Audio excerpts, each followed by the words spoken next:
this book, or in the process of reading, The Me I Want to Be. So we've got a bunch of you. Has it been helpful to talk about it on Sundays a little bit? Yes. It's an interesting book. If you haven't got on board, we're still going to be going through it for another month. So I think we have actually, Anne came up with one more copy, but you can also order it on Amazon.com. And it's a very different book for me to read, because he talks through, without argumentation, a lot of things that are relevant to the spiritual life. Now what's unique for me is that I like the argumentation, right? I mean, where you kind of go through the passages and then you have to articulate why you're thinking the way you're thinking, and draw conclusions, and then apply it to life. And that's just kind of the way I process life.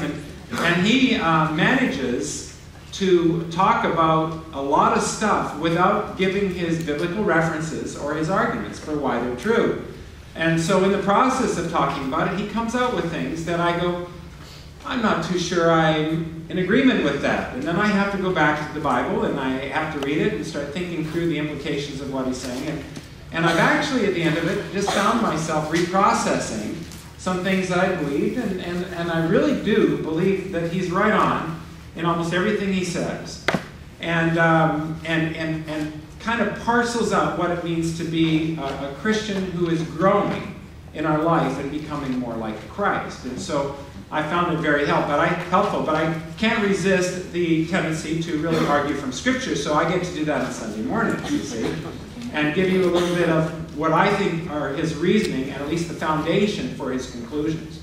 And one of the things that he said in the book that struck me as just interesting is that somehow or another we're supposed to evaluate our lives and say what really gives us life and gives us joy.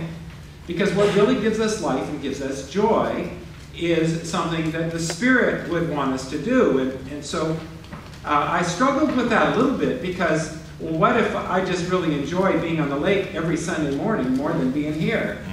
Then certainly that wouldn't be the Spirit always leading me away from family of God and away from fellowship. And I think at one point he talks about actually if you have a passion to make money. And some people put more time into making money than anything else. But that perhaps that is a way that you can